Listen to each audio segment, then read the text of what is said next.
Folks, welcome back. Whether you love this channel or hate this channel, I think everyone can agree one thing. I am going to give it to you straight.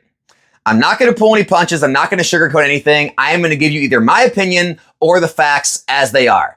And that's exactly what we're going to talk about in this video when it comes to the whole reprint and market price situation. There are a lot of channels that have, kind of taken upon themselves to, pander to their audiences, try to give them the softer feel of this market, kind of pretend that reprints and rumors of reprints are really going to affect the market in a major way and kind of just hold off, just wait. You're going to find all these products. They're going to be available everywhere. And anyone that speaks against that is really demonized in this hobby, said, you're the problem. You're the reason the market price is the way it is because of channels like yours. You create FOMO, all these stupid things. But all I do is give it to you straight. So I'm going to try to explain to you how this whole situation works. And that way you can understand why I've, been relatively correct on all of my takes when it comes to these reprints. If you guys don't remember, months ago, there was all these, reprints and reprint rumors about Surging Sparks and Twilight Masquerade and Paldea Evolved and Obsidian Flames. And everyone thought this was going to be a massive blow to the market and it was really going to correct the prices. As you guys have seen now, months have come and gone. And, some distributors, they did get some product. It was basically not enough to go around. They basically just gave it to some of their play stores. They got 1 or 2 cases, very small amounts, not enough to do anything to the market. And, recently we've had the Prismatic Evolutions reprint where, Pokemon did put out a press release saying they were going to print more. They did a PC ETB drop, which any of you that got a chance to get any of those, you're making out like a bandit. It has already dropped the market price of those about $100 because, everyone's making the quick tendies on that. But as far as the regular ETBs, those reprints have come. I'm sure all of you now have understood, that what I've told you, the reprint is here. Pretty much all of the distributors have now already sent out their items and all stores should have their ETBs by now. And just like I told you would happen, the price point would probably settle anywhere from $100 to $120. And other than a few independent sellers, which may have blown them out under $100 or at $100, and other than obviously getting lucky finding them at MSRP at like a, Walmart, Target, something like that, I was basically right. You're going to end up paying between $100 to $120. Honestly, it's kind of on the higher end. It's like $120 to $125 is where we see the market price on these things. No idea if it's going to come down anymore at all. Likely not going to come down much. And some of the other YouTubers, not going to name names, who, really made a big deal about this massive reprint that's coming. It's good. Don't buy anything unless it's MSRP. Well, now they're coming out and, just basically complaining about the hobby and the market and why things are the way they are and saying distributors shouldn't be able to do the things they're doing, selling product over what they get it for or, trying to bundle it with other TCGs or other items. But whatever your take is on that, it's irrelevant. The fact remains, the market price is staying stable just as I predicted it would.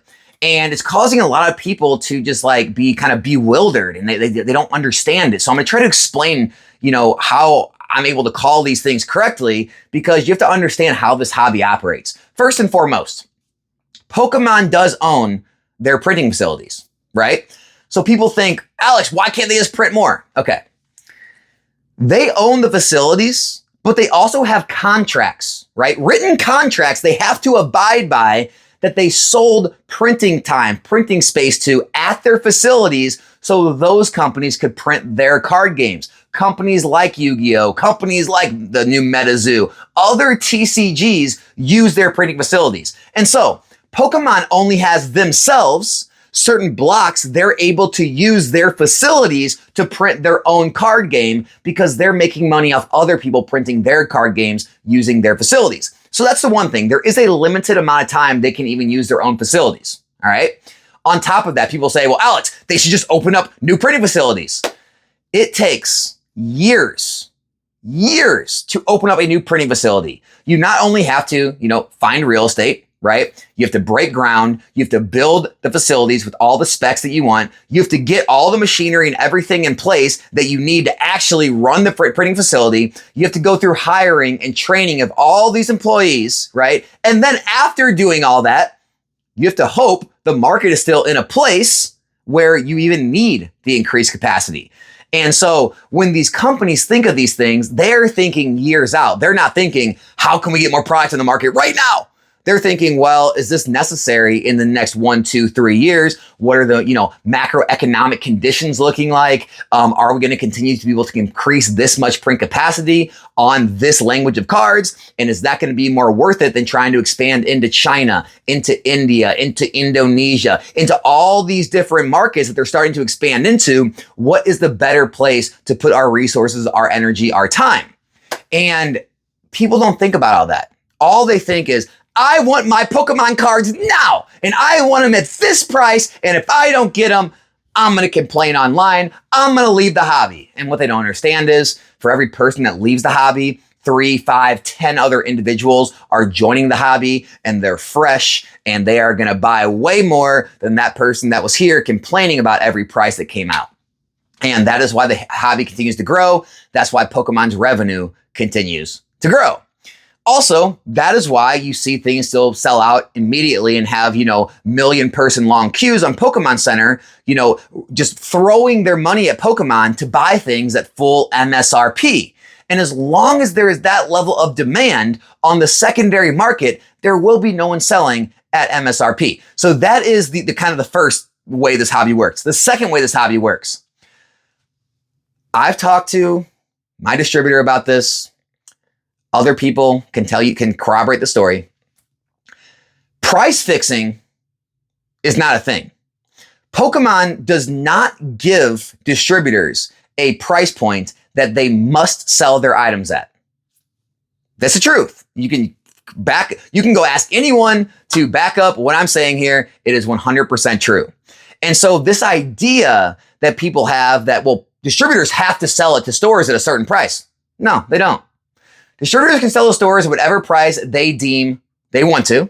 They can bundle it with other Pokemon items. They can bundle it with other TCGs. They can, do a whole slew of things to make you take the product they want you to take if you want the product that you want from them.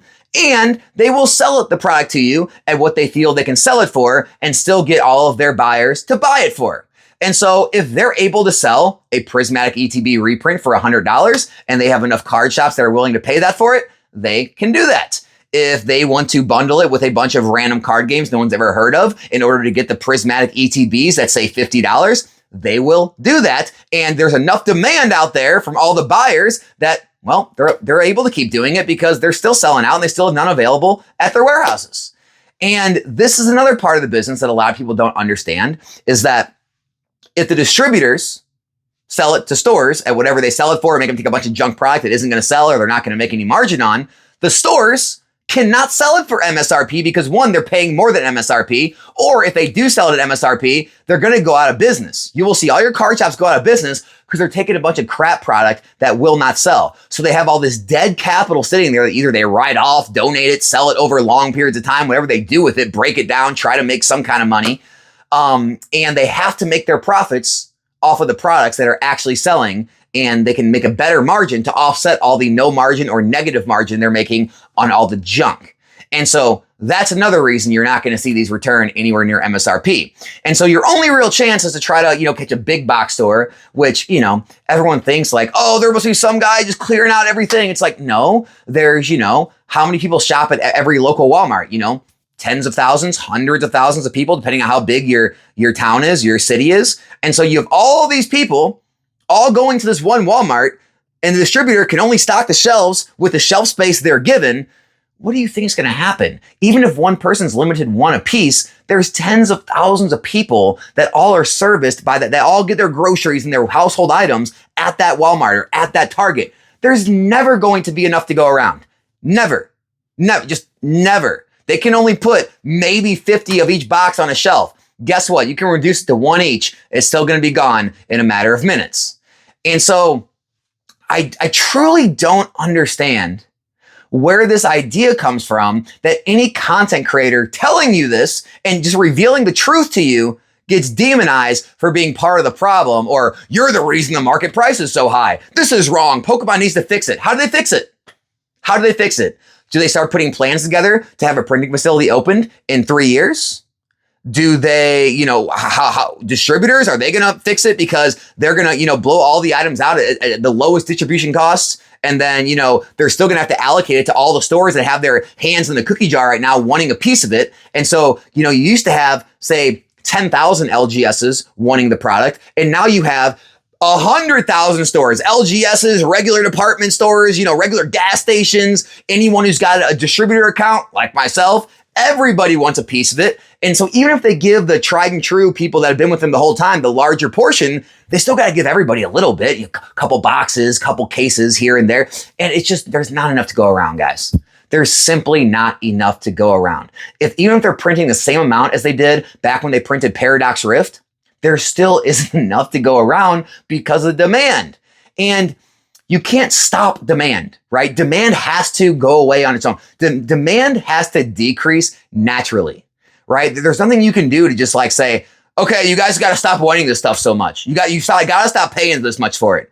It's like, it's a free market. It's how it works. And even if you did, force, distributors to sell at a certain price, and then you forced LGSs to sell at a certain price, right? You had all these different contracts in place. The secondary market would still be at a higher price. You can't legislate or you can't freaking, contract an average consumer from buying a box and then selling it on their own personal eBay or on Facebook Marketplace for a certain price. And then guess what? When there's a buyer at the end of that transaction, that seller will always keep selling that product as long as they're making a profit. And so what you have to ask yourself is, do I want the random guy selling on Facebook Marketplace or eBay or TCG Player to get the money? Do I want the card shop to get the money? Do I want the distributor to get the money? Pokemon's getting the money no matter what. You're just choosing who gets the second portion of that money because someone's going to get it. And right now, distributor's getting a little bit. The card shop's getting a little bit. The scalpers, they're getting a little bit. The resellers, and everyone's getting a little bit of it. And guess what?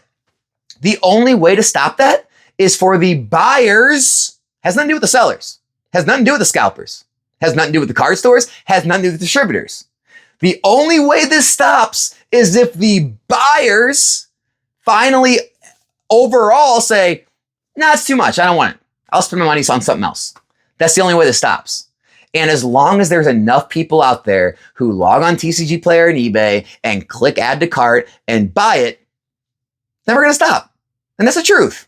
And so we can get online, we can make our YouTube videos, we can complain in comments and Discords and Reddits and complain about how, everything sucks and the whole world sucks and everything's too expensive. You can do that all you want. You can have YouTubers be on their YouTube channel and complain about the hobby and say, Pokemon's in a bad place and, things shouldn't be this expensive, but they are. And as long as enough people value them that high and enough people, feel it's fair for them, again, everyone's opinion is different. What's fair for you is not fair for me, is not fair for someone else. Everyone's got their own idea as fair. You may say, I think it's fair for a booster pack to cost $4. Someone else could say, I think $5 is reasonable. Another guy could say, I'll pay $6 for a pack to open it. Another guy could be like, I got money, I don't care. I'll pay $7, $8. I don't care. I just want to open some packs. It doesn't matter to me. And so that's the problem, is everyone focuses on their own situation and whatever is expensive for them or whatever is attainable for them, they kind of portray that on everyone, the broad market. Where in fact, if everyone felt the way you did, they wouldn't be selling. Everyone would say, no, that's too expensive, but they're not.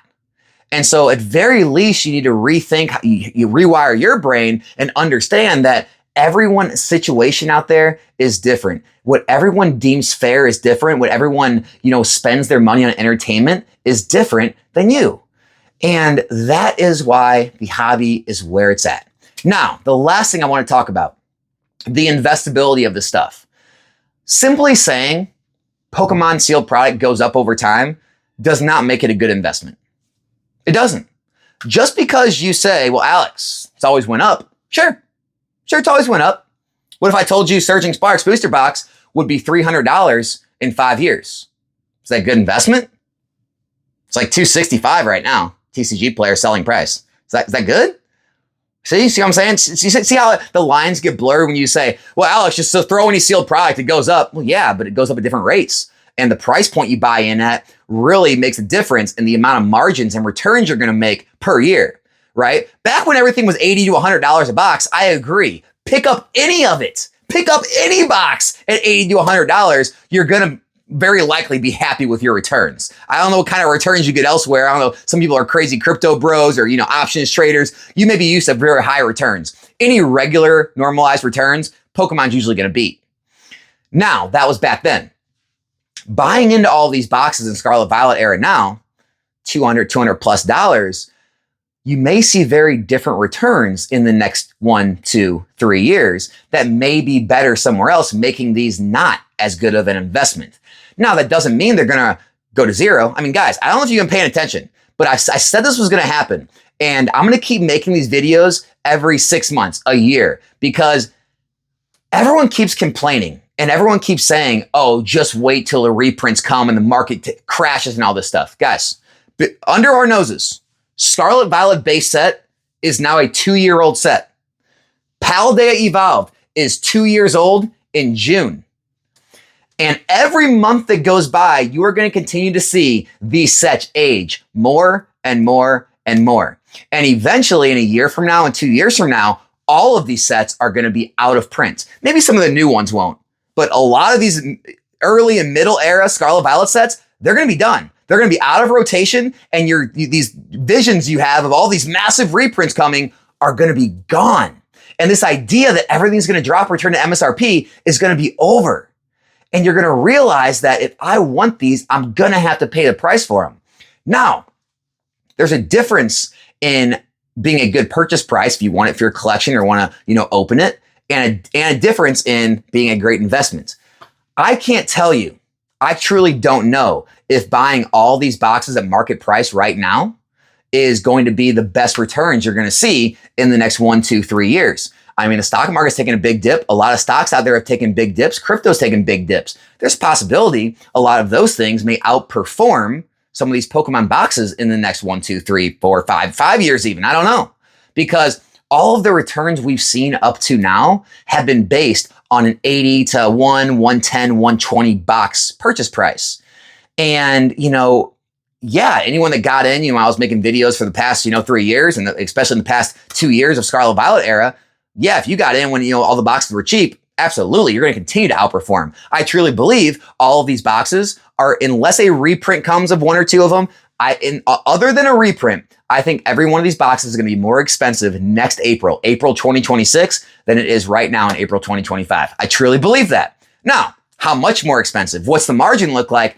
That's a different story, right? And that's a whole different story, especially if you factor in, selling fees and shipping and all that, because as you know, things have to go up a good 10, 15, 20% just for you to kind of get back to even if you are selling on major platforms. And so normally that was much easier to do. Nowadays, it's much harder. And so although I feel like all the prices right now, buying these boxes at $2, $210, $220 on a lot of these sets is still a good pickup price if you're trying to get in right now and you don't want to pay more in the future, because I truly believe these aren't going to be more or worth less in the future. But if we do go through times of stagnation in the hobby, things do cool off, you could see some of these boxes go stagnant for long periods of time. Maybe some drop 5, 10%. Probably won't see massive drops though. You'll see more times of stagnation, low liquidity.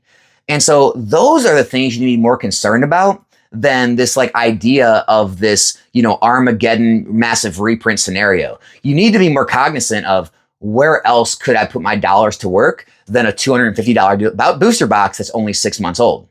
And so that is what I've been kind of looking more into, because look, all the reprint news, let's be honest, that's just content. That's flavor of the week stuff. That's what people like to say to kind of get people riled up and rally more to their cause and get the pitchfork game piece army out and really kind of go after the investors, go after the scalpers. And it's all fun. Everyone gets on their teams and, my team versus your team. You be shirts, I'll be skins, we'll all fight. Stupid. But what you really need to be more concerned about is it actually still the best place to put your money at these prices? And I could take arguments that maybe not, right? Back when it was 80, 100, I really didn't really buy into the arguments that it's not. But nowadays I'm starting to kind of listen to people. I'm like, yeah, you're kind of right. I mean, you don't want to take over unnecessary risk. You don't want to start, buying penny stocks and all kind of crazy, really, really out there stocks. But I mean, honestly, there's some good companies that are solid. They're likely probably going to, come back after all this crazy trade war, tariff stuff's over. And, I think you're probably going to be really happy owning them.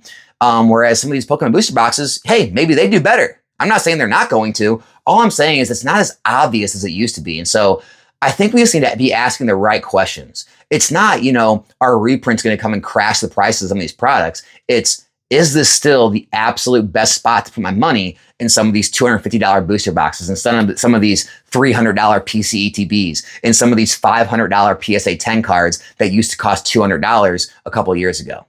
And so that's all I got, guys. Just try to think outside the box a little bit. The reprint thing, hopefully you stop letting all the stupid, kind of thumbnails and flavor of the week stuff get to you, and these content creators coming out wanting to, scare you, with all these, reprints are going to crash things. Odds are never going to happen. So that's all I got. Hope you enjoyed it. Be back in a new one soon. I'm out.